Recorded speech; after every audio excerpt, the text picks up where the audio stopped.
ಲಲಿತಾ ಪರಮೇಶ್ವರಿಯ ಪಾದಕ್ಕೆ ನಮಸ್ಕಾರವನ್ನ ಮಾಡ್ತಾ, ಗುರು ಹಿರಿಯರನ್ನ, ಆರಾಧ್ಯ ದೇವರನ್ನ ಮನಸ್ಸಲ್ಲಿ ಸ್ಮರಣೆಯನ್ನ ಮಾಡ್ತಾ ಇವತ್ತಿನ ತರಗತಿಯನ್ನ ಪ್ರಾರಂಭ ಮಾಡೋಣ.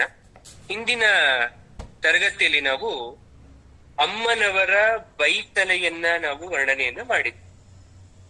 ಹೇಗೆ ಒಂದು ಹೆಣ್ಣಿಗೆ ಯಾವ ರೀತಿ ದೇಹದ ಪ್ರತಿಯೊಂದು ಅಂಗಗಳು ಇಂಪಾರ್ಟೆಂಟ್ ಆಗತ್ತೆ ನೋಡಿ. ಮನುಷ್ಯ ಜನ್ಮದಲ್ಲಿ ಸ್ತ್ರೀ ಪುರುಷ ಅಂತ ದೈವಿಕ ಸೃಷ್ಟಿ. ಈ ಸ್ತ್ರೀ ಅನ್ನೋರಿಗೆ ಯಾಕಷ್ಟು ವಿಶೇಷತೆ, ಅಷ್ಟು ಮಹತ್ವವನ್ನ ಕೊಡ್ತೇವೆ ಅಂದ್ರೆ, ಆಂತರಿಕವಾಗಿ ಬಾಹ್ಯವಾಗಿ ಅಂದ್ರೆ ದೇಹದ ಒಳಗಡೆ ಇರ್ತಕ್ಕಂಥ ಅಂಗಾಂಗ ನಮಗ್ ಕಾಣಿಸಲ್ಲ, ಒಳಗಡೆ ಏನೇನಿದೆ ಅದು ನಮಗ್ ಗೊತ್ತಿಲ್ಲ. ಅದೇ ದೇಹದ ಹೊರಗಡೆಯಿಂದ ಒಬ್ಬ ಮನುಷ್ಯನನ್ನ, ಒಬ್ಬ ವ್ಯಕ್ತಿಯನ್ನ, ಒಬ್ಬ ವ್ಯಕ್ತಿತ್ವವನ್ನ ನಾವು ಅಳಿಯೋದಾದ್ರೆ, ಅವನ ಕಣ್ಣು ಹೇಗಿದೆ, ಅವನ ಮೂಗು ಹೇಗಿದೆ, ಅವರು ದಪ್ಪ ಇದ್ದಾರ, ಉದ್ದ ಇದ್ದಾರ, ಕೂದ್ಲೆಷ್ಟಿದೆ, ಎಲ್ಲವನ್ನೂ ಕೂಡ ನಮ್ಮ ಹೊರಗಣ್ಣಿನಿಂದ ನೋಡ್ತೀವಿ. ಒಳಗಣ್ಣಿನಿಂದ ನೋಡೋದಾದ್ರೆ ಅವರ ಮುಖದಲ್ಲಿರ್ತಕ್ಕಂಥ ನಗು ಸತ್ಯವಾದದ್ದ, ಅವರ ಬಾಯಿಂದ ಬರ್ತಕ್ಕಂಥ ಮಾತು ಸತ್ಯವಾದದ್ದ, ಅವರು ನಡೀತಾ ಇರ್ತಕ್ಕಂಥ ಹೆಜ್ಜೆ ಪ್ರಾಮಾಣಿಕತೆಯಿಂದ ಕೂಡಿದ್ಯಾ,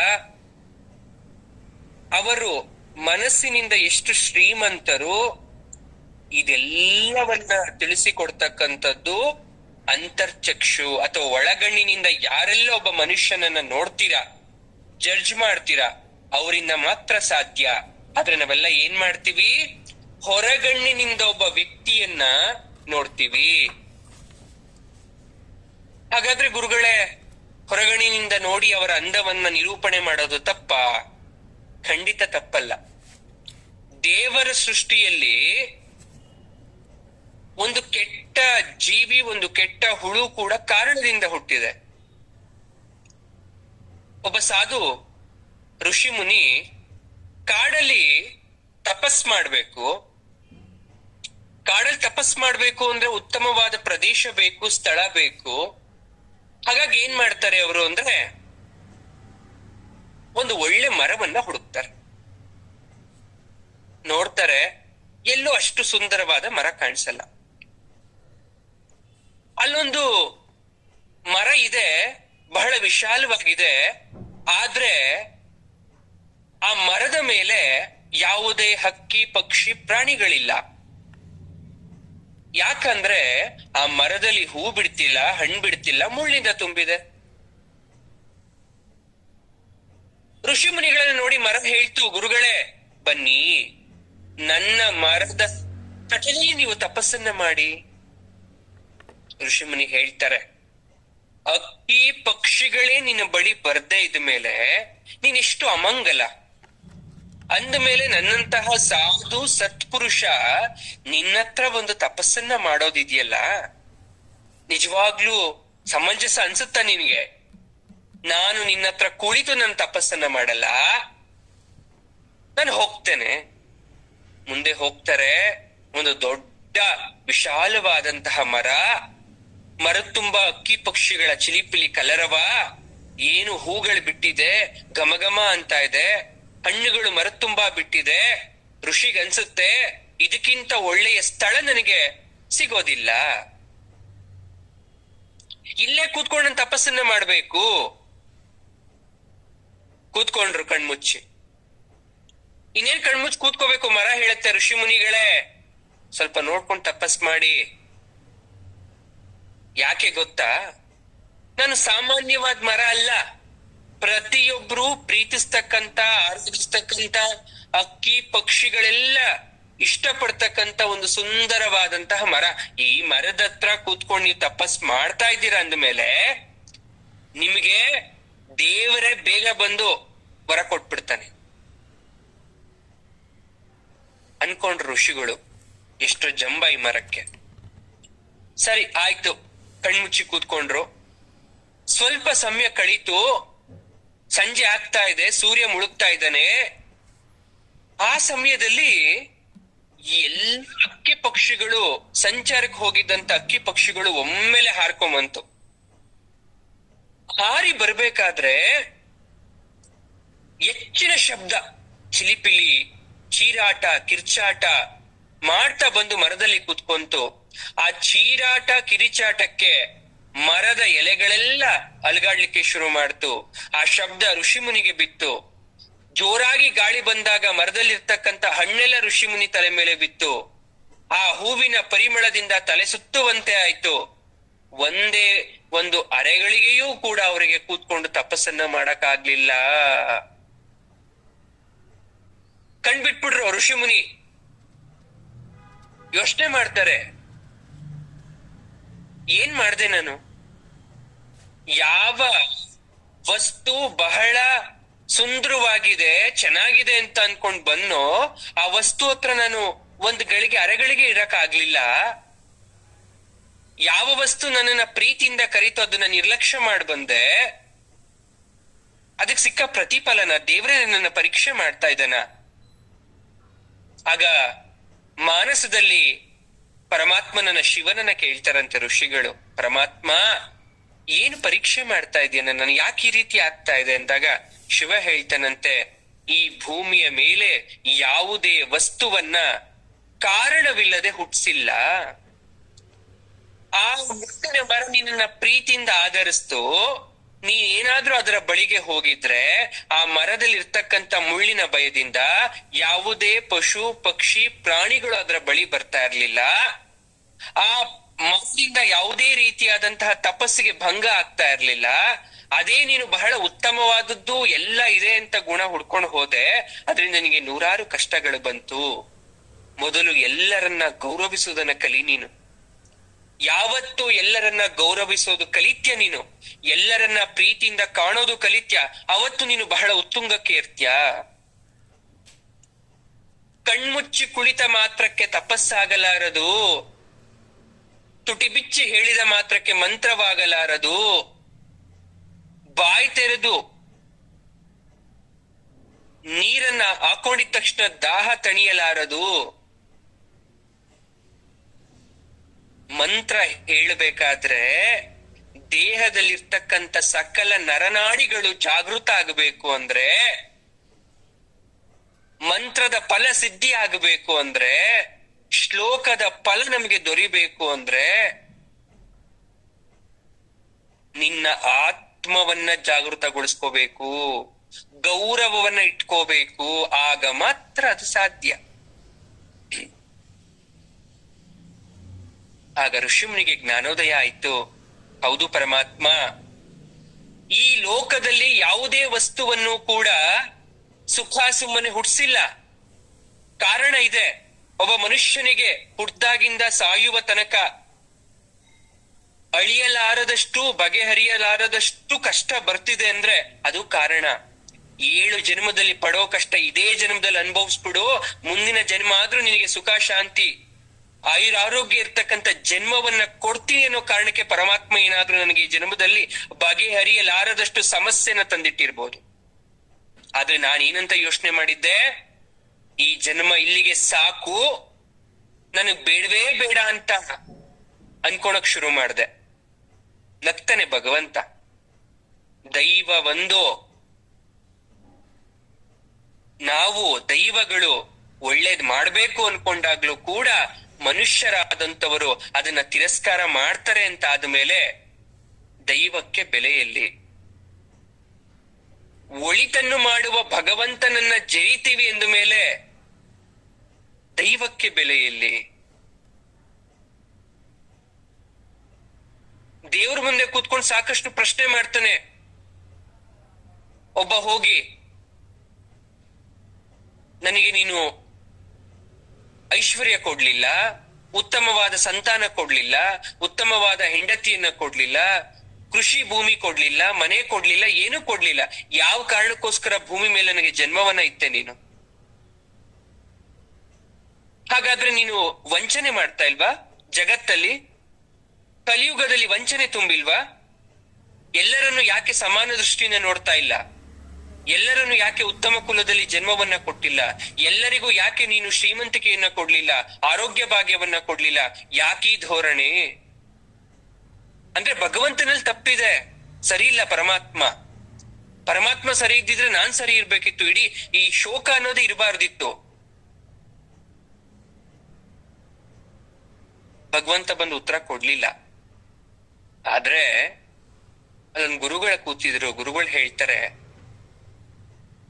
ನಿನ್ನ ಎಲ್ಲ ಪ್ರಶ್ನೆಗಳಿಗೆ ಭಗವಂತ ಬಂದು ಉತ್ತರ ಕೊಡದೆ ಇರಬಹುದು, ಅಥವಾ ನಾನು ಉತ್ತರ ಕೊಟ್ರು ನಿಂಗೆ ಸಮಾಧಾನ ಸಿಗುತ್ತೋ ಇಲ್ವೋ ಅದು ನನಗೆ ಗೊತ್ತಿಲ್ಲ. ಆದ್ರೆ ಪರಮಾತ್ಮನ ಪರವಾಗಿ ನಾನು ನಿನ್ಗೆ ಉತ್ತರ ಕೊಡ್ತಾ ಇದ್ದೀನಿ. ಏನು ಉತ್ತರ ಗೊತ್ತಾ? ಎಲ್ಲರನ್ನೂ ಒಂದೇ ತರನಾಗಿ ಏನಾದ್ರೂ ಪರಮಾತ್ಮ ಸೃಷ್ಟಿ ಮಾಡಿದ್ರೆ ಇದು ಮನುಷ್ಯ ಲೋಕ ಆಗ್ತಿರ್ಲಿಲ್ಲ, ಪ್ರಾಣಿ ಲೋಕ ಆಗ್ತಾ ಇತ್ತು. ಮನುಷ್ಯನು ಪ್ರಾಣಿನೇ, ಆದ್ರೆ ಬುದ್ಧಿ ಇರೋ ಪ್ರಾಣಿ, ವಿವೇಕ ಇರೋ ಪ್ರಾಣಿ, ಸಂಸ್ಕಾರ ಇರೋ ಪ್ರಾಣಿ, ಒಳ್ಳೇದು ಕೆಟ್ಟದು ಅನ್ನೋ ಗೊತ್ತಿರ್ತಕ್ಕಂಥ ಪ್ರಾಣಿ, ಆತ್ಮದಲ್ಲಿ ದೇವರು ನೆಲೆಸಿರ್ತಕ್ಕಂಥ ಏಕೈಕ ಪ್ರಾಣಿ ಮನುಷ್ಯ ಪ್ರಾಣಿ, ದಯೆ ಇರ್ತಕ್ಕಂಥ ಏಕೈಕ ಪ್ರಾಣಿ ಮನುಷ್ಯ ಪ್ರಾಣಿ. ಹಸಿವು ಬಾಯಾರಿಕೆ ಸಹಿತವಾಗಿ ಎಲ್ಲ ರೀತಿಯಾದಂತಹ ನವರಂಧ್ರಗಳಿಂದ ತುಂಬಿರ್ತಕ್ಕಂಥ, ಪಂಚೇಂದ್ರಗಳಿಂದ ಆವೃತ್ತಾಗಿರ್ತಕ್ಕಂಥ ಪ್ರಾಣಿ ಅಂದ್ರೆ ಅದು ಮನುಷ್ಯ ಪ್ರಾಣಿ. ಲೋಕದಲ್ಲಿ ರಾಕ್ಷಸರು ದೇವತೆಗಳು ಅಂತ ಇವತ್ತಿಂದ ಇಲ್ಲ, ಕಾಲ ಕಾಲದಿಂದಲೂ ಕೂಡ ಇದೆ.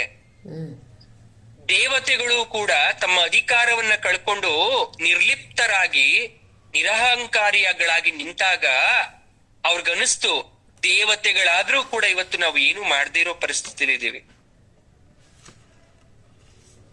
ಮಹಿಷಾಸುರನ ಕಾಟಕ್ಕೆ ತ್ರಿಮೂರ್ತಿಗಳ ಸಹಿತವಾಗಿ ಎಲ್ಲ ದೇವತೆಗಳು ಕೂಡ ಕಷ್ಟ ಅನುಭವಿಸ್ತಾರೆ. ಹಾಗಾದ್ರೆ ಅವರಲ್ಲಿ ಶಕ್ತಿ ಇರ್ಲಿಲ್ವಾ? ಶಕ್ತಿ ಇತ್ತು, ಆದ್ರೆ ದೇವತೆಗಳ ಸಮಯ ಕೂಡ ಕೆಲವೊಮ್ಮೆ ಏನೂ ಆಗದೆ ಇರ್ತಕ್ಕಂಥ ಅಸಹಾಯಕ ಪರಿಸ್ಥಿತಿಲಿ ಇರುತ್ತೆ ಅನ್ನೋದನ್ನ ಯಾವತ್ತೂ ಮರಿಬಾರ್ದು. ಅವರು ತಾಳ್ಮೆಯಿಂದ ಕಾದ್ರು ಅವರ ಸಮಯಕ್ಕೋಸ್ಕರ. ಅವರ ಸಮಯ ಬಂದಾಗ ಮಾತ್ರ ದೇವಿ ರಾಕ್ಷಸನನ್ನ ಸಂಹಾರ ಮಾಡಿದ್ದು. ಅಂದ್ರೆ ಅವನ ಪಾಪದ ಕೊಡ ತುಂಬಬೇಕು, ಹಾಗೆ ನಮ್ಮ ಪಾಪದ ಕೊಡ ಅಳಿಬೇಕು, ಖಾಲಿ ಆಗ್ಬೇಕು. ತುಂಬುತ್ತಾ ಇಲ್ಲ, ಖಾಲಿ ಮಾಡ್ಕೋಬೇಕು ನಾವು. ಆದ್ರೆ ನಾವು ತುಂಬಿಸ್ಕೊಂತಾ ಇದೀವಿ. ಎಷ್ಟು ಮಾತ್ರ ಸರಿ ಇದು? ಹಾಗಾದ್ರೆ ಖಾಲಿ ಮಾಡ್ಕೊಳೋದು ಹೇಗ್ ಗೊತ್ತಾ? ನಮ್ಮ ತಲೆ ಮೇಲೆ ನಮಗ್ ಕಾಣದೇ ಇರ್ತಕ್ಕಂಥ, ಇನ್ವಿಸಿಬಲ್ ಆಗಿರ್ತಕ್ಕಂಥ, ಮರೆಯಾಗಿರ್ತಕ್ಕಂಥ ಒಂದು ಬಿಂದಿಗೆ ಇದೆ, ಅದೇ ಪಾಪದ ಕೊಡ. ಅದು ಎಷ್ಟಿರುತ್ತೆ ಭೂಮಿ ಮೇಲೆ ಬಂದಾಗ ಅಂದ್ರೆ, ನಿಮ್ಮ ಬಲಗೈ ಹಸ್ತ ಎಷ್ಟಿದೆಯೋ ಅಷ್ಟು ಇರುತ್ತೆ, ಅಷ್ಟೆತ್ರ ಇರುತ್ತೆ ನೀರು. ಅಂದ್ರೆ ಕಾಲು ಭಾಗನೂ ಇಲ್ಲ, ಸ್ವಲ್ಪ ಭಾಗ ತಳದಲ್ಲಿ ಇರುತ್ತೆ. ನಾವು ಮನುಷ್ಯ ಸಾಯೋದ್ರೊಳಗಡೆ ಅದ್ಯಾವತ್ತೂ ತುಂಬಾರ್ದು. ನಮಗೆ ತುಂಬಿ ಚೆಲ್ಲಿ ಸಮುದ್ರ ತರ ಹರ್ಕೊಂಡು ಹೋಗ್ತಾ ಇದೆ, ನದಿ ಆಗ್ಬಿಟ್ಟಿದೆ. ಪರಮಾತ್ಮನ ಹತ್ರ ಹೋಗ್ತೀನಿ ನಾನು, ಭಗವಂತ ನಾನು ಎಷ್ಟೇ ಒಳ್ಳೇದ್ ಮಾಡ್ಲಿ ಕೆಟ್ಟದ್ ಮಾಡ್ಲಿ ನನ್ನ ತಲೆ ಮೇಲೆ ಅದು ಇದ್ದೇ ಇರುತ್ತೆ. ಅದನ್ನ ಯಾವ ರೀತಿ ಖಾಲಿ ಮಾಡ್ಕೊಳೋದು ಅಂದ್ರೆ, ಒಳ್ಳೆ ಕೆಲಸ ಮಾಡ್ತಾ ಮಾಡ್ತಾ ಏನಾಗತ್ತಂತೆ ಅಂದ್ರೆ ಅದು ತುಳುಕುತ್ತಂತೆ. ಯಾವಾಗ ತಲೆ ಮೇಲೆ ಇರ್ತಕ್ಕಂಥ ಕೊಡ ತುಳುಕುತ್ತೋ ನೀರ್ ಚೆಲ್ಲುತ್ತೆ. ನೀರ್ ಚೆಲ್ತು ಅಂದ್ರೆ ಪಾಪ ಖಾಲಿ ಆಯ್ತು. ನನ್ ಬರೀ ಕೆಟ್ಟ ಕೆಲ್ಸ ಮಾಡ್ತಾ ಇದ್ರೆ ಮೇಲೆ ಒಂದ್ ಕೊಳ ಇರುತ್ತೆ, ಅದ್ ಕೊಳದಿಂದ ನೀರ್ ಬರ್ತಾ ಇರುತ್ತೆ. ನಾವ್ ಮಧ್ಯೆ ಏನೋ ಪುಣ್ಯದ ಕಾರ್ಯ ಮಾಡಿದ್ರಲ್ಲ, ಭಗವಂತನ ಆರಾಧನೆ ಮಾಡಿ, ಪ್ರಾರ್ಥನೆ ಮಾಡಿ, ಶ್ಲೋಕ ಹೇಳ್ಕೊಂಡು, ಜಪ ಮಾಡಿ, ತಪ ಮಾಡಿ, ಸಿದ್ಧಿ ಮಾಡ್ಕೊಂಡು, ಪೂಜೆ ಪುನಸ್ಕಾರ, ಹೋಮ ಹವನ ಯಜ್ಞ ದಾನ, ಗುರುಗಳಿಗೆ ಗೌರವ ಕೊಟ್ರಲ್ಲ, ಒಂದು ಸಣ್ಣ ಸೂಜಿ ಆ ಮಡಿಕೆ ಯಾವುದೋ ಒಂದು ಭಾಗದಲ್ಲಿ ತೂತ್ ಮಾಡ್ಬಿಡುತ್ತೆ. ಅವಾಗ ಅದು ಆ ತೂತ್ ಮಾಡಿದಾಗ ಏನಾಯ್ತು, ಸಣ್ಣ ರಂಧ್ರದಿಂದ ಸಣ್ಣ ಹನಿ ತೊಟ್ಟಿಕ್ಲಿಕ್ಕೆ ಶುರು ಮಾಡ್ತು. ಹನಿ ಹನಿ ಹನಿ ಅಂದ್ರೆ ಆ ಪಾಪದ ಕೊಡ ಒಂದೊಂದೇ ಹನಿ ರೀತಿಯಲ್ಲಿ ಖಾಲಿ ಆಗ್ತಾ ಇದೆ. ಸರಿ, ಒಂದೊಂದೇ ಹನಿ ನೀರ್ ಖಾಲಿ ಆಗ್ತಾ ಇದೆ, ಒಂದೇ ದಿನ ಖಾಲಿ ಆಗಲ್ವಲ್ಲ, ಜೀವನದ ಉದ್ದಕ್ಕೂ ಖಾಲಿ ಆಗುತ್ತಲ್ಲ. ಒಂದು ವೇಳೆ ನಾನೇನಾದ್ರೂ ಸಾಧ್ಯ ಆದಷ್ಟು, ನನಗೆ ಅರಿವಿಗೆ ಬಂದಷ್ಟು, ನನ್ನ ವ್ಯಾಪ್ತಿಗೆ ಬಂದಷ್ಟು ಒಳ್ಳೆ ಕೆಲಸ ಮಾಡ್ಕೊಂಡು ನನ್ನ ನಿತ್ಯ ಜೀವನದಲ್ಲಿ ನಾನು ಮಾಡ್ತಕ್ಕಂಥ ಕೆಲಸ ವರ್ಕ್ಗಳ ಮಧ್ಯೆ ನನ್ನ ಅನುಷ್ಠಾನ, ನನ್ನ ದೇವತಾರಾಧನೆ ಅಥವಾ ಗುರುಗಳಿಗೆ ಗೌರವ ಕೊಡ್ತಕ್ಕಂಥ ಕೆಲಸ ಮಾಡಿದ್ರೆ ಅಂತ ಎಷ್ಟು ತೂತುಗಳು ಮಾಡ್ಬೋದು ಆ ಮಡಕೆಗೆ. ಅಷ್ಟು ತೂತು ಆಯ್ತು ಅಂದ್ರೆ ಅಷ್ಟು ಹನಿಗಳೆಲ್ಲ ಹೋಗ್ತಾ ಇದೆ ಅಂತ ಅರ್ಥ, ನಿಮ್ಮ ಪಾಪ ಕಡಿಮೆ ಆಗ್ತಾ ಇದೆ ಅಂತ ಅರ್ಥ. ಅನ್ನದಾನ ಮಾಡಿ ಅಂತಾರೆ, 100 ಜನಕ್ಕೆ ಅನ್ನ ಹಾಕಿ ಪಾಪ ಕಡಿಮೆ ಆಗುತ್ತೆ ಅಂತಾರೆ. 100 ಜನರ ಹಸಿವನ್ನ ನೀಗಿಸಿ ಅಂತಾರೆ. ವಿದ್ಯಾದಾನ ಮಾಡಿ ಅಂತಾರೆ. ಬಡವರಿಗೆ ಸಹಾಯ ಮಾಡಿ ಅಂತಾರೆ. ದಾನ ಮಾಡಿ ಅಂತಾರೆ. ಒಂದು ಪ್ರಶ್ನೆ ಬರುತ್ತೆ, ದಾನ ಮಾಡಿದ ತಕ್ಷಣ ಒಳ್ಳೇದಾಗ್ಬಿಡತ್ತಾ? ಅನ್ನದಾನ ಮಾಡಿಸಿದ ತಕ್ಷಣ ಒಳ್ಳೇದಾಗತ್ತಾ? ಪ್ರಶ್ನೆ ಮಾಡಿ ನೀವೇನಾದ್ರೂ ದಾನ ಮಾಡಿದ್ರೆ ಅದು ವ್ಯರ್ಥ, ನಿಮ್ಗೆ 0, ಏನು ಸಿಗಲ್ಲ. ಏನು ಅಪೇಕ್ಷೆ ಇಲ್ಲದೆ ಮಾಡಿ ನಿಮಗ್ ಗೊತ್ತಾಗದೆ ಇರೋ ಹಾಗೆ ನಿಮ್ಮ ಮಡಿಕೆ ತೂತು ಬಿತ್ತಿದೆ. ಆ ತೂತಿಂದ ಎಲ್ಲ ಕಷ್ಟಗಳು ಸೋರ್ತಾ ಇದೆ, ತುಂಬಾ ಮಡಕೆ ಖಾಲಿ ಆಗ್ತಾ ಇದೆ. ಯಮ ಭಟ್ರು ಬರ್ತಾರೆ, ನೋಡಪ್ಪ ನಿನಗೆ 80 ವರ್ಷ ಆಯಸ್ಸಿತ್ತು, 80 ವರ್ಷನೂ ಮುಗ್ದಿದೆ, ವಯೋಸಹಜ ಕಾಯಿಲೆಯಿಂದ ನೀನಿವತ್ತು ಸತ್ತಿದ್ಯಾ, ಇನ್ ನಿನ್ ಕರ್ಕೊಂಡು ಹೋಗ್ತೀವಿ. ಆದ್ರೆ ನೀನು ನಿನ್ನ ಆ ಮಡಿಕೆಯನ್ನ, ಪಾಪದ ಮಡಿಕೆಯನ್ನ ತಲೆ ಮೇಲೆ ಹೊತ್ತು ನಮ್ಮ ಹಿಂದೆ ಬರ್ಬೇಕು. ನೀ ಮಾಡಿದ ಪಾಪವನ್ನ ನೀನೇ ಹೊತ್ತು ನೀನು ನಮ್ಮ ಹಿಂದೆ ನರಕದ ಹಾದಿಯನ್ನ ತುಳಿಬೇಕು ಅಂತಾರೆ ಯಮ ಭಟ್ರು. ಇಷ್ಟು ಬದುಕಿರುವ ಅಷ್ಟೂ ವರ್ಷಗಳು ನಮಗೆ ಆ ಮಡಿಕೆಯ ಪ್ರಭಾವ ಗೊತ್ತಾಗ್ಲಿಲ್ಲ. ಆತ್ಮ ನಮ್ಮ ದೇಹದ ಒಳಗೆ ಗಾಳಿಯಂತೆ ಹಗುರವಾಗಿತ್ತು, ಈ ದೇಹ ಒತ್ತು ನಿಂತಿತ್ತು, ಮೂಳೆ ಮಾಂಸಗಳಿಂದ ತುಂಬಿರ್ತಕ್ಕಂಥ ದೇಹ ಒತ್ತು ನಿಂತಿತ್ತು, ಅದಕ್ಕೆ ಯಾವುದೇ ಅರಿವಿರ್ಲಿಲ್ಲ. ಯಾವಾಗ ದೇಹದಿಂದ ಉಸಿರು ಹೊರಟೋಯ್ತು, ಅದು ಕೇವಲ ನಶ್ವರವಾದ ದೇಹ ಆಯ್ತು. 24 ಗಂಟೆ ಕಳೆದ್ರೆ ಕೊಳಿಲಿಕ್ಕೆ ಶುರುವಾಗ್ಬಿಡುತ್ತೆ, ದುರ್ನಾತ ಬರ್ಲಿಕ್ಕೆ ಶುರುವಾಗುತ್ತೆ. ಅದನ್ನ ಮನೇಲೂ ಇಟ್ಕೊಳಲ್ಲ, ಅಗ್ನಿಗೋ ಮಣ್ಣಿಗೋ ತಗೊಂಡು ಹೋಗಿ ಹಾಕಬೇಕು, ಪಂಚಭೂತಗಳಲ್ಲಿ ವಿಲೀನ ಮಾಡ್ಬೇಕು. ಅದಕ್ಕಿಂತ ಮುಂಚೆ ಈ ಆತ್ಮಕ್ಕೆ ಜೀವ ಬಂದು ದೇಹದಿಂದ ಹೊರಗಡೆ ಬಂದ್ಬಿಡ್ತು. ಜೀವ ಇತ್ತು, ದೇಹದಿಂದ ಹೊರಗಡೆ ಬಂತು. ಯಾವಾಗ ಯಮ ಭಟ್ರು ಒತ್ಕೋ ನೀನ್ ಮಡಕೆನ ನೀನ್ ತಲೆ ಮೇಲೆ ಅಂದಾಗ ಆತ್ಮಕ್ಕೆ ಸಹಿಸಲಾರದಷ್ಟು ಭಾರ. ಅದು ವೇದನೆ ಪಡ್ತಾ ಇದೆ ಆತ್ಮ. ಯಾವಾಗ ಅದು ತನ್ನ ತಲೆ ಮೇಲೆ ಹೊತ್ತು 4 ಹೆಜ್ಜೆ ಮುಂದೆ ಇಡ್ಲಿಕ್ಕೆ ಶುರುವಾಗಿ ಕೆಳಗಡೆ ಕುಸಿದ್ ಬಿದ್ರು, ತಲೆ ಮೇಲೆ ಇರ್ತಕ್ಕಂಥ ಮಡಕೆ ಬಿದ್ರು, ಮಡಕೆ ಹೊಡಿಲಿಲ್ಲ, ನೀರು ಚೆಲ್ಲಿಲ್ಲ. ಯಮ ಭಟ್ರು ಹಿಂದೆಯಿಂದ ಚಾವಟಿ ಎಟ್ಕೊಟ್ರಂತ ಎತ್ಕೊಂಡ್ ನಿನ್ ಮಡಕೆ ನಡೀತಾ ಇರ್ಬೇಕು ಮುಂದೆ, ನೀನು ನಿಲ್ಸಿದ್ದೆ ಆದ್ರೆ ಹಿಂದೆಯಿಂದ ಹೊಡಿತೀವಿ ಅಂತ. ಆತ್ಮಕ್ಕೆ ಬಿದ್ದ ಪೆಟ್ಟು 100 ಪೆಟ್ಟಿಗೆ ಸಮ 1 ಏಟು. ಯಮ ಭಟ್ಟರ ಆ ಏಟನ್ನ ಎದರಿಸಿ ಹೊರಲಾರದೆ ಹೋಗ್ತಾ ಇದೆ ಹೊತ್ಕೊಂಡು. ಯಮ ಭಟ್ರು ಹೇಳ್ತಾರಂತೆ ಹಾಸ್ಯ ಮಾಡ್ತಾ, ಬದುಕಿರುವಾಗ್ಲೇ ನೀನು ಪುಣ್ಯ ಕರ್ಮ ಮಾಡಿದ್ರೆ, ಪಾಪ ಕರ್ಮ ಕಡಿಮೆ ಮಾಡ್ಕೊಂಡಿದ್ರೆ ಇವತ್ತು ನಿನಗಿಂತ ಪರಿಸ್ಥಿತಿ ಬರ್ತಿತ್ತ? ಆ ಆತ್ಮದ ಪಕ್ಕದಲ್ಲಿ ಇನ್ನೊಂದು ಆತ್ಮ ಸತ್ತೋಗಿದೆ, ಆ ವ್ಯಕ್ತಿ ಕೂಡ ಸತ್ತೋಗ್ಬಿಟ್ಟಿದ್ದಾನೆ. ಅವನು ತಲೆ ಮೇಲೆ ಮಡಕೆಯನ್ನು ಇಟ್ಕೊಂಡು ಬಹಳ ಆನಂದದಿಂದ ನಡ್ಕೊಂಡು ಹೋಗ್ತಾ ಇದ್ದಾನೆ. ಆಶ್ಚರ್ಯ ಆಯ್ತು ಈ ಆತ್ಮಕ್ಕೆ. ನಾನು ಹೊರಲಾರದೆ ಹೊತ್ತು ಅಳುತ್ತಾ ರೋಧಿಸುತ್ತಾ ಹೋಗ್ತಾ ಇದ್ದೀನಿ, ಈ ಪಕ್ಕದ ಆತ್ಮ ಯಾಕೆ ಇಷ್ಟು ನಗುನಗುತ್ತ ಸಲೀಸಾಗಿ ಹೋಗ್ತಾ ಇದೆ ಅಂತ ಯಮ ಭಟ್ರು ಕೇಳಿದಾಗ ಯಮ ಭಟ್ರು ಹೇಳ್ತಾರಂತೆ, ಆತ ತನ್ನ ಜೀವಿತಾವಧಿಯಲ್ಲಿ ಸಾಧ್ಯವಾದಷ್ಟು ಪುಣ್ಯ ಕರ್ಮಗಳನ್ನ ಮಾಡಿದ್ದ, ಸತ್ಕಾರ್ಯಗಳನ್ನ ಮಾಡಿದ್ದ, ಒಳ್ಳೆಯ ರೀತಿಯಲ್ಲಿ ಬದುಕಿದ್ದ, ಸರಳವಾಗಿದ್ದ. ಆತನ ಮಡಿಕೆಯಲ್ಲಿ ಪಾರಿಜಾತ ಪುಷ್ಪ ತುಂಬಿದೆ. ಆ ಪಾರಿಜಾತ ಪುಷ್ಪ ಗಾಳಿಗಿಂತ ಹಗುರವಾಗಿದೆ. ಹಾಗಾಗಿ ಆತ ಬಹಳ ಸುಲಭವಾಗಿ ತಗೊಂಡು ಹೋಗ್ತಾ ಇದ್ದಾನೆ. ನಿನ್ ಹಾಗೆ ಪಾಪ ತುಂಬಿರ್ತಕ್ಕಂತ ಮಣಬಾರದ ಆ ಮಡಿಕೆಯನ್ನ, ಕುಂಭವನ್ನ ಹೊತ್ತು ಹೋಗ್ತಾ ಇಲ್ಲ. ಆಗ ಆತ್ಮಕ್ಕೆ ನೋವು ಶುರುವಾಯ್ತಂತೆ, ಪಶ್ಚಾತ್ತಾಪ ಶುರುವಾಯ್ತಂತೆ. ಬದುಕಿರುವ ತನಕ ಕೇವಲ ಆಸೆಗಳಿಂದ ಬದುಕ್ತೆ, ವ್ಯಾಮೋಹಗಳಿಂದ ಬದುಕ್ತೆ. ಮತ್ತಷ್ಟು ಮಗದಷ್ಟು ಸಾಕಷ್ಟು ಅಂತ ಅನ್ಕೊಂಡೆ. ನಾನು ಬಾವಿ ಆಗಬಾರ್ದು, ಕೆರೆ ಆಗಬಾರ್ದು, ನದಿ ಆಗಬಾರ್ದು, ಸಮುದ್ರ ಆಗಬೇಕು ಅನ್ಕೊಂಡೆ. ನಾನು ಶ್ರೀಮಂತಿಕೆಯಲ್ಲಿ, ದುರ್ಬುದ್ಧಿಯಲ್ಲಿ, ಮೋಸ ಮಾಡೋದ್ರಲ್ಲಿ. ಆದ್ರೆ ಸಮುದ್ರದಷ್ಟಿದ್ರೂ ಕೂಡ ಮುತ್ತಿನಷ್ಟು ಪುಣ್ಯವನ್ನ ಸಂಪಾದನೆ ಮಾಡ್ಲಿಲ್ವಲ್ಲ ನಾನು. ವೇದಾಂತ, ಉಪನಿಷತ್ತು, ಗುರುಗಳ ಮಾತು, ಕರ್ಮ ಸಿದ್ಧಾಂತ ಎಲ್ಲ ಗೊತ್ತಿತ್ತು. ಅದೆಲ್ಲ ಉಡಾಫೆ ಅಂತ ಅನ್ಕೊಂಡೆ. ಅದೆಲ್ಲ ಯಕಶ್ಚಿತ್ ಅಂತ ಅನ್ಕೊಂಡೆ. ಅದ್ರಲ್ಲಿ ಯಾವುದೇ ರೀತಿಯಾದಂತಹ ಅರ್ಥ ಇಲ್ಲ ಅನ್ಕೊಂಡೆ. ಹಣ ಇದ್ರೆ ಏನ್ ಬೇಕಾದ್ರೂ ಮಾಡ್ಬೋದು ಅನ್ಕೊಂಡೆ. ಆದ್ರೆ ಈಗ ನನ್ಗೆ ಪ್ರತಿಯೊಂದು ಅರ್ಥ ಆಗ್ತಾ ಇದೆ. ಬದುಕು ಅನ್ನೋದು ಸತ್ತ ಮೇಲೂ ಇದೆ, ಸತ್ತ ಮೇಲೂ ಇದೆ. ಅದನ್ನ ಕಂಡಿರೋರು ಬಹಳ ಕಡಿಮೆ.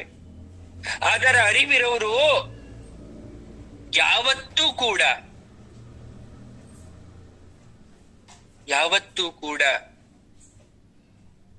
ಮಗದಷ್ಟು ಮತ್ತಷ್ಟು ಸಮುದ್ರದಷ್ಟು ಬೇಕು ಅಂತ ಬೇಡಲ್ಲ. ನಾ ತಿಂದು, ನಾ ಕುಡಿದು, ನಾ ಭೋಗಿಸಿ ಅಂತ್ಯಕಾಲದಲ್ಲಿ ಕೊರಗುತ್ತ ಕುಳಿತೆ, ನಾ ಮಾಡಿಟ್ಟ, ಕೂಡಿಟ್ಟ, ಬಗೆದಿಟ್ಟ ಹಣ ಐಶ್ವರ್ಯ ಅಂತಸ್ತೆಲ್ಲವನ್ನ ಮತ್ತೆಂತ ಮಾಡುವುದೆಂದು. ತದನಂತರ ಅರ್ಥವಾಯಿತು, ಮಾಡಿಟ್ಟ, ಕೂಡಿಟ್ಟ, ಹಾಡಿಟ್ಟ ಎಲ್ಲವೂ ಕೂಡ ತರೆಗಲೆಯಂತೆ. ದೇಹದಿಂದ ಆತ್ಮ ತರೆಗೆಲೆಯಂತೆ ಹಾರಿ ಹೋದಾಗ ದೇಹಕ್ಕೆ ಒದಿಸಿದ ಬಟ್ಟೆಯೂ ಕೂಡ ಅಗ್ನಿಯ ಪಾಲಾಗೋಯ್ತು. ಸರಿ, ಕುಂಭವನ್ನ ಹೊತ್ತು ಹಾಗೋ ಹೀಗೋ ನರ್ಕಕ್ಕೆ ಹೋಗ್ಬಿಡೋಣ. ಅಲ್ಲಿ ಏನ್ ಕಷ್ಟ ಕೊಡ್ತಾರೋ ಅನುಭವಿಸಕ್ ನಾನು ಸಿದ್ಧನಾಗಿದ್ದೇನೆ. ಮುಂದಿನ ಜನ್ಮದಲ್ಲಾದ್ರೂ ಒಳ್ಳೇದ್ ಮಾಡ್ಬೇಕು ಅಂತ ಅನ್ಕೊಂತ ಆತ್ಮ. ಆದ್ರೆ ವಿಶೇಷ ಏನ್ ಗೊತ್ತಾ, ಅದರ ಹಾದಿ ಅಷ್ಟು ಸುಲಭವಾಗಿರ್ಲಿಲ್ಲ. ವೈತರಣಿ ನದಿ ಬಂತು. ವೈತರಣಿಯ ನದಿ ತನಕ ಮಾತ್ರ ಇಬ್ಬರು ಯಮಭಟ್ರು ಬಂದ್ರು. ಅವರಾದ್ಮೇಲೆ ಅವ್ರಿಗಿಂತ ಕ್ರೂರರಾಗಿರ್ತಕ್ಕಂಥ ಮತ್ತಿಬ್ಬರು ಯಮಭಟ್ರು ನಿಂತಿರ್ತಾರೆ ಅಲ್ಲಿ. ಆ ವೈತರಣಿ ನದಿ ರಕ್ತ ಪಿಪಾಸು ದುರ್ಗಂಧದಿಂದ ತುಂಬಿದೆ. ದೊಡ್ಡ ವೈಭೋಗದಿಂದ ಇದೆ. ಅದು ನೋಡಿದ್ರೆ ಭಯ ಆಗ್ತಾ ಇದೆ. ಕಾಲಿಟ್ರೆ ಕೊಚ್ಕೊಂಡು ಹೋಗುವಷ್ಟು, ಆದ್ರೆ ಕಾಲಿಟ್ರೆ ಜೀವನ, ಸತ್ತ ಮೇಲೂ ಕೂಡ ಜೀವನವೇ ಬೇಡ ಅನ್ನೋಷ್ಟು ಅಸಹ್ಯವಾಗಿದೆ. ರಕ್ತದ ನದಿ, ದುರ್ಗಂಧ, ಆತ್ಮಕ್ಕೆ ಕೈಯಿಲ್ಲ, ಕಾಲಿಲ್ಲ, ಏನೂ ಇಲ್ಲ, ಆದ್ರೆ ಸ್ಪರ್ಶ ಜ್ಞಾನ ಇಲ್ಲ, ಆದ್ರೆ ವಾಸನೆ ಗೊತ್ತಾಗ್ತಾ ಇದೆ ಪಾಪದ ಕರ್ಮ ಫಲದಿಂದ. ಅದಕ್ಕೆ ದೇಹ ಇಲ್ಲ ಅಂದ್ರೂ ಕೂಡ ಆತ್ಮಕ್ಕೆ ದೇಹ ಇದೆ ಅಂತ ಅರ್ಥ ಆಗ್ತಾ ಇದೆ. ನನ್ ಹೇಗಿದ್ರಲ್ಲಿ ದಾಟ್ಲಿ ಅಂತ ಅರ್ಥ ಆಗ್ತದೆ. ಯಾಕಂದ್ರೆ ಆತ್ಮ ಬಿಳಿ ಹತ್ತಿ ಅಂತ ಇರುತ್ತೆ, ಶುದ್ಧವಾಗಿರುತ್ತದು. ಆ ಬಿಳಿ ಹತ್ತಿ ಅಂತ ಇರ್ತಕ್ಕಂಥ ಆತ್ಮನ ಹರಿಯೋ ರಕ್ತದ ನದಿಯಲ್ಲಿ ಹೋಗ್ಬೇಕು ಅಂದಾಗ ಅದಕ್ಕೆ ಅಸಹ್ಯವಾಗುತ್ತೆ. ತಲೆಬುರುಡೆ, ಕೈಕಾಲು, ಸತ್ತ ಪ್ರಾಣಿಗಳ ದೇಹ ಆ ನದಿಯಲ್ಲಿ ಕೊಚ್ಕೊಂಡು ಹೋಗೋದ್ ಕಾಣಿಸ್ತಾ ಇದೆ.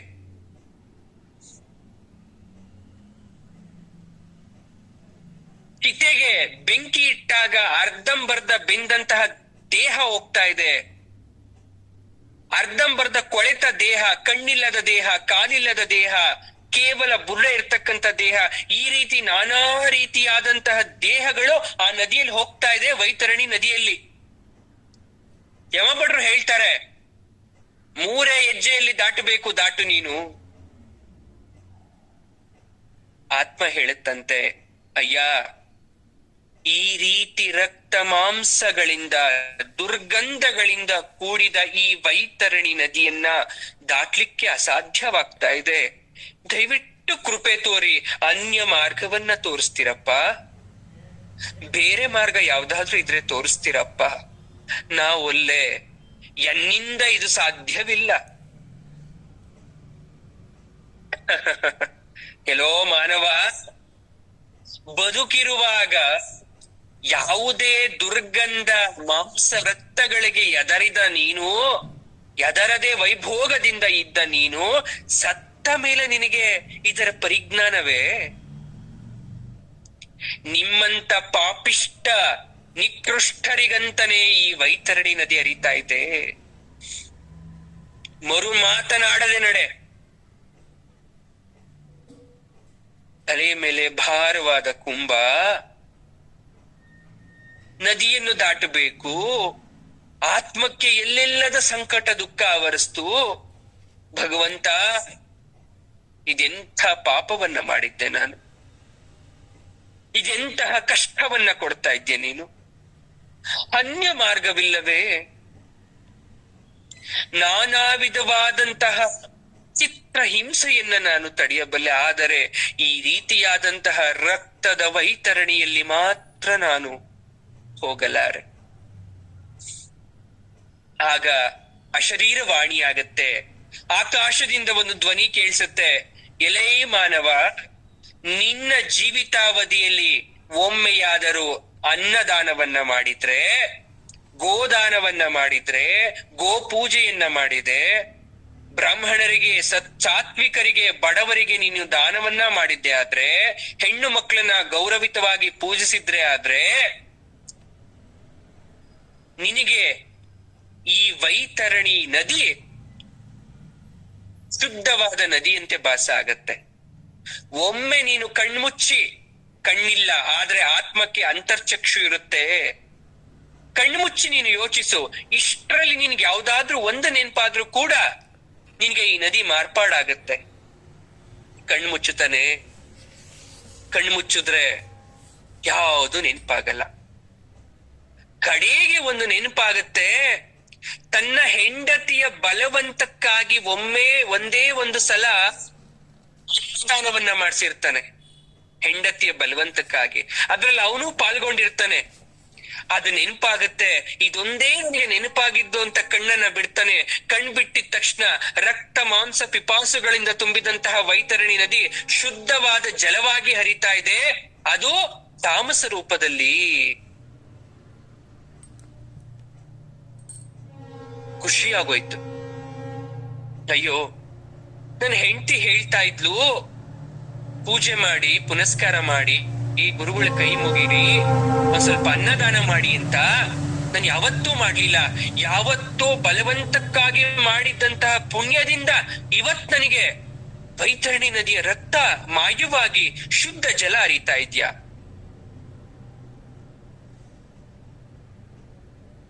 ಶುದ್ಧ ಜಲ ಹರಿತಾ ಇದೆ, ಬಟ್ ವೈಭೋಗವಾಗಿ ಬೋರ್ಗರಿತಾ ಇದೆ. ಹೇಗ್ ಹೋಗ್ಲಿ? ಕೊಚ್ಕೊಂಡು ಹೋಗ್ಬಿಡ್ತೀನಲ್ಲ ನಾನು. ಯಮಭಟ್ರು ಹೇಳ್ತಾರೆ, ನೀನೇನಾದ್ರೂ ಕೊಚ್ಕೊಂಡು ಹೋಗಿದ್ದೆ ಆದ್ರೆ ಮತ್ತೆ 3000 ಯೋಜನೆಗಳಿಂದ ನಿನ್ನ ತಲೆಯ ಮೇಲಿರ್ತಕ್ಕಂಥ ಕುಂಭವನ್ನ ಹೊತ್ತು ಬರ್ಬೇಕು. ಅದು ಹೊತ್ತು ಬರ್ಲಿಕ್ಕೆ ನಿನಗೆ 700 ವರ್ಷ ಆಗತ್ತೆ. ಅಯ್ಯೋ ಭಗವಂತ, ಏನಪ್ಪ ಮಾಡೋದು?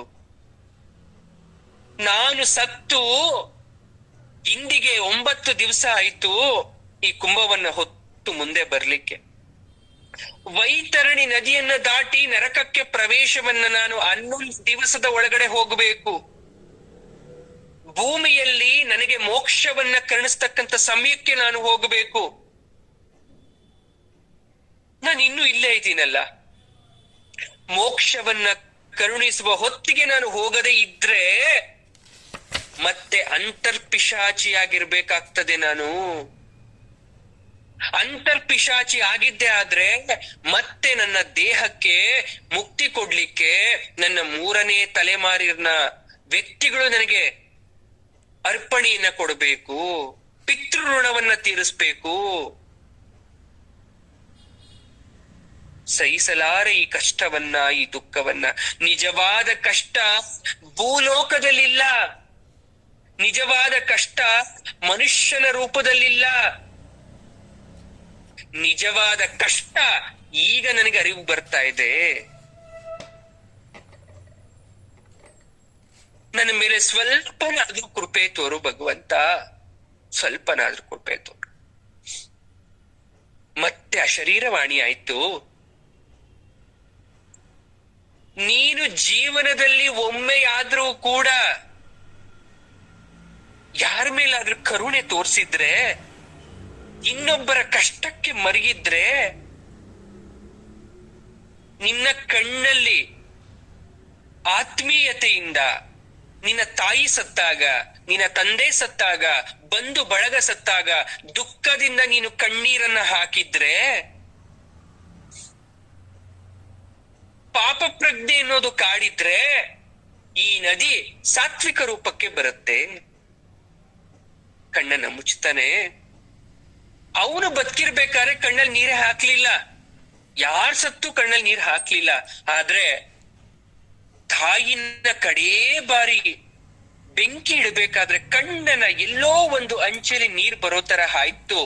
ತಾಯಿ ಕಷ್ಟದಿಂದ ಮಗುವನ್ನ ಸಾಕಿರ್ತಾಳೆ, ತಾಯಿನ ನೆನೆದು ಎಲ್ಲೋ ಒಂದೇ ಒಂದು ಕಣ್ಣೀರನ್ನ ಹಾಕಿದ್ದ.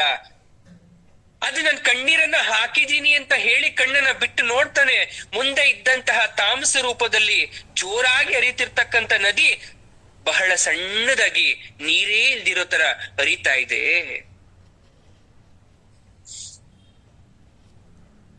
ಬಹಳ ಸಂತೋಷ ಆಯ್ತು ಅವನಿಗೆ, ಬಹಳ ಸಂತೋಷ ಆಯ್ತು. ತಲೆ ಮೇಲೆ ಇರ್ತಕ್ಕಂಥ ಕುಂಭದ ಭಾರ ಮತ್ತಷ್ಟು ಜಾಸ್ತಿ ಆಗ್ಬಿಟ್ಟಿದೆ. ನಡಿಲಿಕ್ಕೆ ಶುರು ಮಾಡ್ದ. ಮುಂದೆ ಹೋದ. ಹೋಗ್ತಾ ಇದೆ. ದೂರದಿಂದಲೇ ಆರ್ತನಾದ ಕೇಳಿಸ್ತಾ ಇದೆ. ಆರ್ತನಾದ, ಅಯ್ಯೋ ಅಮ್ಮ, ಅಪ್ಪ, ದೇವಾ.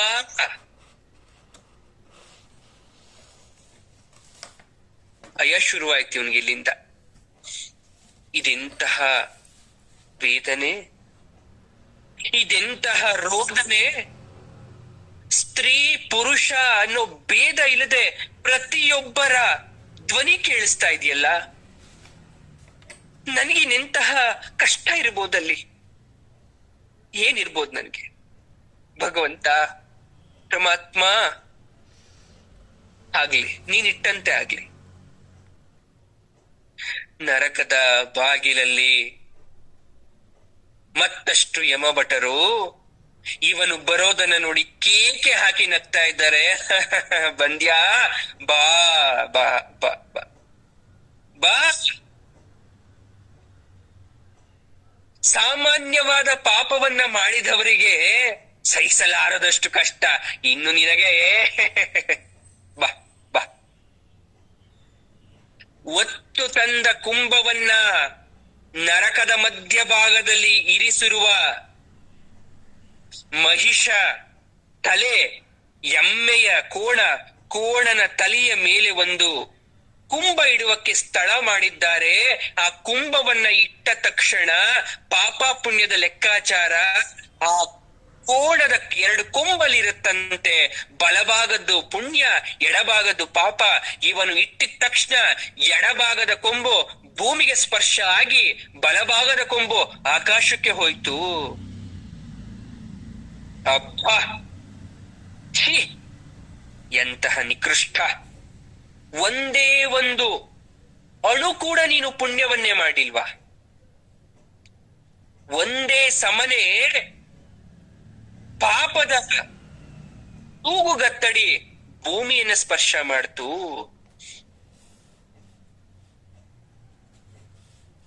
ಚಿತ್ರಗುಪ್ತರೇ, ಇವನಿಗೆ ಅದೆಂತಹ ಘೋರ ಶಿಕ್ಷೆ? ಯಮ ಕೇಳಿದ.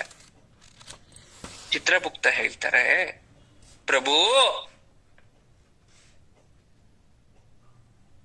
ನಮ್ಮಲ್ಲಿರುವ ವಿಧ ವಿಧವಾದ ಚಿತ್ರ ಹಿಂಸೆಗಳನ್ನ ಕೊಟ್ಟರೂ ಕೂಡ ಸಾಲಲ್ಲ ಈ ವ್ಯಕ್ತಿಯ ಪಾಪವನ್ನ ತೀರ್ಲಿಕ್ಕಾಗಲ್ಲ. ಕುದಿಯುವ ಎಣ್ಣೆಯಲ್ಲೋ, ಬರ್ಜಿ ಈಟಿಯಲ್ಲೋ, ವಿಷಜಂತುಗಳಿಂದಲೋ, ಯಮಭಟರ ಆ ಚಡಿ ಏಟಿನಿಂದಲೋ, ಭಾರವಾದ ರುಬ್ಬು ಗುಂಡುಗಳಿಂದಲೋ ಯಾವುದನ್ನು ನೀಡಿದರೂ ಸಾಲುವುದಿಲ್ಲ. ಮನುಷ್ಯ ಬದುಕಿರುವ ತನಕ ದೇಹಕ್ಕೆ ಬಿದ್ದ ನೋವು ರಕ್ತ ಮಾಂಸ ಮೂಳೆಗಳಿಗೆ, ಆತ್ಮಕ್ಕೆ ಒಂದೇ ಒಂದು ಸಣ್ಣ ನೋವು ಕೂಡ ಆಗೋದಿಲ್ಲ. ಕೇವಲ ಮನಸ್ಸಿಗೆ ಘಾಸಿಯಾಗುವ ಮಾತನ್ನ ಹೊಡೆಯದೆ ಯಾರಾದರೂ ಆಡಿದಾಗ ಕಣ್ಣಿನಿಂದ ನೀರು ಬರುತ್ತಲ್ಲ, ಅದು ಆತ್ಮದ ದುಃಖ. ಅಂತಹ ಎಂದೂ ನೋವನ್ನೇ ಇರ್ತಕ್ಕಂಥ ಆತ್ಮ ನರಕಲೋಕದಲ್ಲಿ ನೇರವಾಗಿ ಆತ್ಮಕ್ಕೆ ಹರಿತವಾದ ಆಯುಧಗಳಿಂದ ಅದಕ್ಕೆ ಘಾಸಿ ಮಾಡಿದಾಗ, ಏಟನ್ನ ಒಡೆದಾಗ, ಸಾಕಷ್ಟು ಚಿತ್ರ ಹಿಂಸೆಗಳನ್ನ ಕೊಟ್ಟಾಗ ಆಗುವ ನೋವು ಸಹಿಸ್ಲಿಕ್ಕೆ ಅಸಾಧ್ಯ.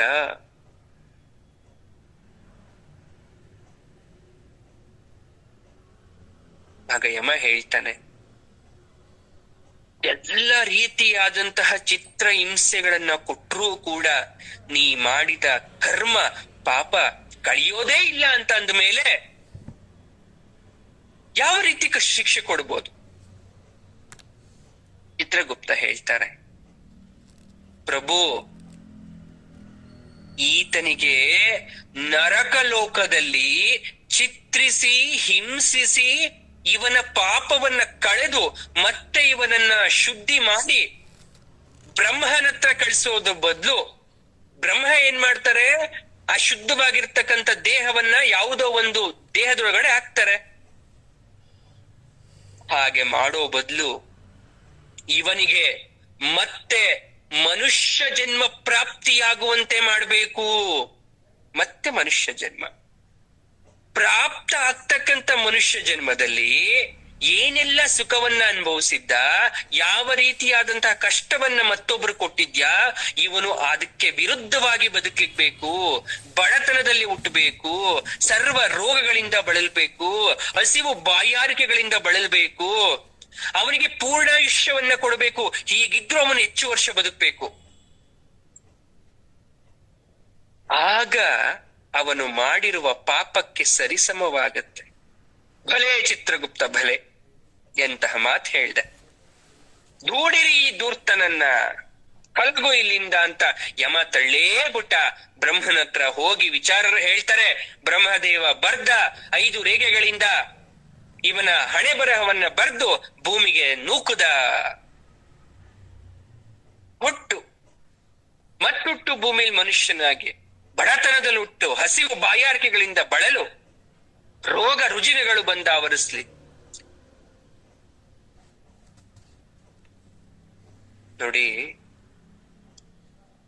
ಕೊಟ್ಟಿರೋ ಈ ಜನ್ಮದಲ್ಲಿ ಎಷ್ಟು ಸುಖ ಇದೆ ಅನ್ನೋದನ್ನ ಒಂದು ಸಲ ಯೋಚನೆ ಮಾಡಿ. ಒಂದೇ ಒಂದು ಸಲ ಅನ್ನ ಸಿಗ್ತಾ ಇದ್ಯಾ ತಿನ್ನಕ್ ನಿಮ್ಗೆ? ಮೈ ತುಂಬ ಉಡಕ್ ಬಟ್ಟೆ ಸಿಗ್ತಾ ಇದ್ಯಾ? ಗಾಳಿ ಮಳೆಯಲ್ಲಿ ಒಣಗ್ದೆ ನೆನಿದೆ ಇರ್ಲಿಕ್ಕೆ ಮನೆ ಇದ್ಯಾ?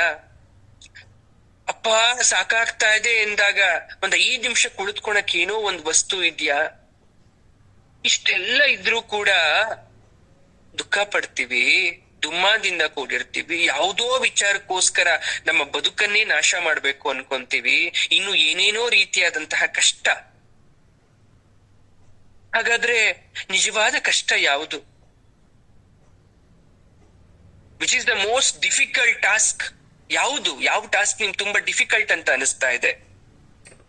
ಇರೋ ಜನ್ಮವನ್ನೇ ಸಾರ್ಥಕ ಮಾಡ್ಕೊಂಡು ಕಂಪ್ಲೀಟ್ ಮಾಡಿ ನಾವ್ ಎಂಡ್ ಆಗದ, ಅಥವಾ ಮತ್ತಷ್ಟು ಪಾಪವನ್ನ ತುಂಬ್ಕೊಂಡ್ ಹೋಗಿ ಮತ್ತ ಅದೇ ಜನ್ಮದಲ್ಲಿ ಬಂದು ಅದಕ್ಕಿಂತ ನರಕದಲ್ಲಿ ಬಿದ್ದು ಸಾಯದ?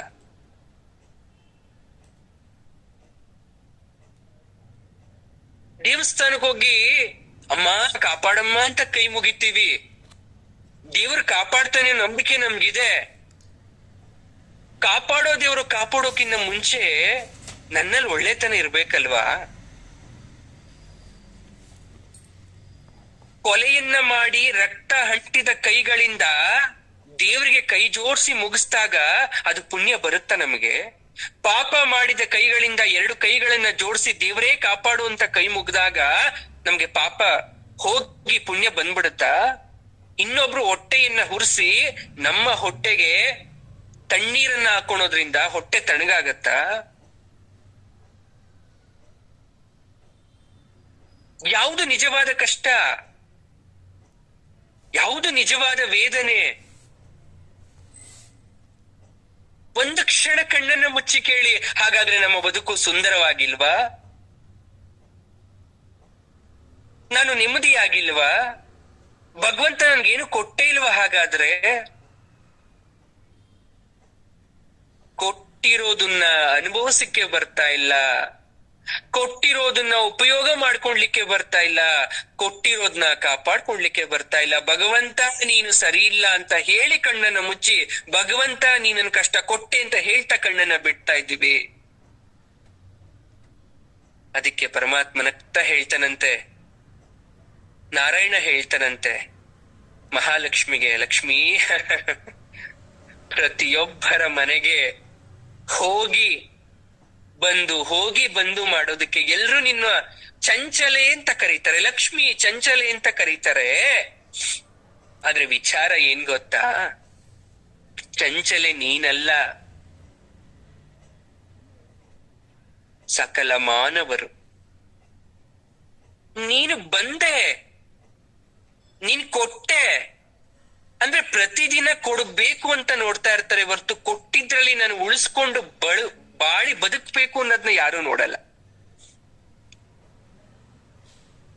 ಹಾಗಾಗಿ ಎಷ್ಟು ಕೊಟ್ಟರೂ ತೀರದ ದಾಹ, ಎಷ್ಟು ಕೊಟ್ಟರೂ ಮುಗಿಯದ ಬೇಡಿಕೆ ಅಂತ ಯಾರಾದ್ರೂ ಇದ್ರೆ ಅದು ಮನುಷ್ಯ. ಹಾಗಾಗಿ ಅವರು ಬೇಡೋದನ್ನ ಬಿಡಲ್ಲ, ನಾವು ಕೊಡೋದನ್ನ ಬಿಡಕ್ಕಾಗಲ್ಲ. ದೈವಕ್ಕೂ ಮಾನವನಿಗೂ ಇರುವ ಸಂಬಂಧ ವ್ಯವಹಾರದ ಸಂಬಂಧ. ಅಲ್ಲಿ ಭಕ್ತಿ ಅಂತಕ್ಕಂಥ ದೋಣಿ ಇರುತ್ತೆ. ಭಕ್ತಿ ಅನ್ನೋ ದೋಣಿಲ್ ಬರ್ತಾನೆ, ನನ್ನ ಹತ್ರ ಏನೋ ಕೇಳ್ತಾನೆ, ಆ ದೋಣಿಲ್ ಹಾಕಿ ಕಳಿಸ್ತೀನಿ, ತಗೊಂಡ್ ಹೋಗ್ತಾನೆ, ಮತ್ತೆ ಬರ್ತಾ ಇರ್ತಾನೆ, ಸಾಯೋ ತನಕ ಬರ್ತಾ ಇರ್ತಾನೆ, ಒಂದಲ್ಲ ಒಂದು ಬೇಡಿಕೆ ಬರ್ತಾ ಇರ್ತಾನೆ. ನಾವಿಲ್ಲ ಅನ್ನೋ ಹಾಗಿಲ್ಲ, ಯಾಕಂದ್ರೆ ನಮ್ಮ ಹೆಸರೇ ದೇವ್ರು. ಆದ್ರೆ ಅದ್ರಲ್ಲಿ ಕೆಲವೊಬ್ರು ಇರ್ತಾರೆ ಲಕ್ಷ್ಮಿ, ಅಬ್ಬಾ ಬಹಳ ಸಂತೋಷ ಆಗತ್ ನನಗೆ. ಪರಮಾತ್ಮ ನೀನ್ ಕೊಟ್ಟಿದ್ರಲ್ಲಿ ಸುಖವಾಗಿರ್ತೀನಿ ಕಣೋ ಅಂತ ಹೇಳ್ಬಿಟ್ಟು ನಮಸ್ಕಾರ ಮಾಡ್ಕೊಂಡು ಹೋಗ್ತಾರೆ. ಅಂತ ಭಕ್ತರನ್ನ ನೋಡಿ ತುಂಬಾ ಸಂತೋಷ ಆಯ್ತು ನನಗೆ. ಹಾಗಾದ್ರೆ ನಾವೆಲ್ಲ ಎಂತ ಭಕ್ತರು? ಬೇಡೋ ಭಕ್ತರೋ, ಸಾಕು ಅನ್ನೋ ಭಕ್ತರೋ, ಅಥವಾ ಈ ಜನ್ಮ ಸಾಕು ನೀನ್ ಯಾಕೆ ಇಂಥ ಜನ್ಮ ಕೊಟ್ಟೆ ಅಂತ ಬಯ್ಯೋ ಭಕ್ತರೋ, ಗೊತ್ತಿಲ್ಲದೆ ಹೋಗ್ಬಿಟ್ಟು ಮತ್ತೆ ಮತ್ತೆ ಹುಟ್ಟಿ ನರಕದಲ್ಲಿ ಬಿದ್ದು ಮತ್ತದೇ ಮಾನವ ಜನ್ಮವನ್ನು ಹೊತ್ಕೊಂಡ್ ಬರ್ಬೇಕು ಅಂತ ಕಾಯ್ಕೊಂಡಿರ್ತಕ್ಕಂಥ ಮನುಷ್ಯರೋ ಭಕ್ತರೋ? ಸಾಕ್ ಮಾಡಿ ಇಲ್ಲಿಗೆ.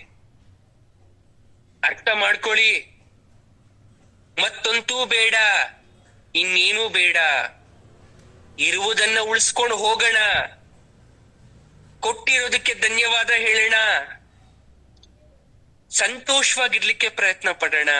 ಅಬ್ಬಾ ಪರಮಾತ್ಮ ಅದೇನ್ ಪುಣ್ಯ ಮಾಡಿದ್ನೋ, ಇಂಥ ಒಂದ್ ಜನ್ಮ ಕೊಟ್ಟಿದ್ಯಾ, ಇರೋದ್ರಲ್ಲಿ ನೆಮ್ಮದಿಯಾಗಿಟ್ಟಿದ್ಯಾ, ಹೊಟ್ಟೆಗೆ ಊಟ ಕೊಟ್ಟಿದ್ಯಾ, ಬಟ್ಟೆ ಕೊಟ್ಟಿದ್ಯಾ, ನನ್ನನ್ನ ಇರೋ ತನಕ ನಡೆಸ್ತೀಯೋ, ಓಡಿಸ್ತೀಯೋ, ಮಲಗಿಸ್ತೀಯೋ, ತೆವಳಿಸ್ತೀಯೋ, ಏನೋ ಒಂದು ಮಾಡಿ ಕಳಿಸು.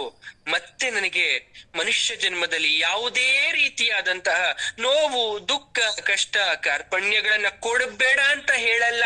ಆದ್ರೆ ಅವತ್ತಿಗೆ ನೀನು ಮುಗಿಸ್ಬಿಡ್ಬೇಕು. ನನಗೆ ನಾನ್ ಕೇಳೋದ್ ಇಷ್ಟೇ ವರ ನಿನ್ನ ಹತ್ರ. ನನಗ್ ಬೆಳಗ್ಗೆ ಕಷ್ಟ ಕೊಟ್ರೆ ಇವತ್ ರಾತ್ರಿ ಸೂರ್ಯ ಮುಳುಗೋದ್ರೊಳಗಡೆ ಕಷ್ಟ ಕಳೆದ್ಬಿಡ್ ನನಗೆ. ಮತ್ತ್ ಈ ಕಷ್ಟ ನನಗ್ ನಾಳೆ ಇರಬಾರ್ದು. ಇವತ್ ನನ್ಗೆ ತಲೆನೋವು ಬಂದ್ರೆ ಇವತ್ತೇ ಮುಗಿದ್ ಬಿಡ್ಬೇಕು. ನಾಳೆ ಹಣ ಸಮಸ್ಯೆ ಬಂದ್ರೆ ನಾಳೆನೆ ಅದ್ ನೀನ್ ಕಳಿಸ್ಬಿಡ್ಬೇಕು. ಮತ್ ಅದನ್ನ ನೀನ್ ನನ್ಗೆ ಯಾವತ್ತೂ ಮುಂದುವರ್ಸ್ಕೊಂಡು ಹೋಗ್ಬೇಡ. ಈ ವರವನ್ನ ಕೇಳ್ಬಿಟ್ರೆ ಅವನೇ ನಿಜವಾದ ಸುಖಿ. ನಾವೆಲ್ಲ ದಡ್ರು ಅನ್ಕೊಂಡ್ಬಿಟ್ಟಿದ್ದೀವಿ. ನಂಗೆ ಆರೋಗ್ಯ ಕೊಡುವಂದ್ ಮಾತ್ರಕ್ಕೆ ನನ್ಗೆ ಯಾವತ್ತೂ ಹುಷಾರೇ ಇರಲ್ಲ, ತುಂಬಾ ಚೆನ್ನಾಗಿರ್ತೀನಿ. ಅಲ್ಲ, ನೀನ್ ಆರೋಗ್ಯ ಹಾಳು ಮಾಡ್ತೀಯಾ. ಸೂರ್ಯಾಸ್ತ ನೋಡು, ನೆನ್ಪಿಟ್ಕೋ.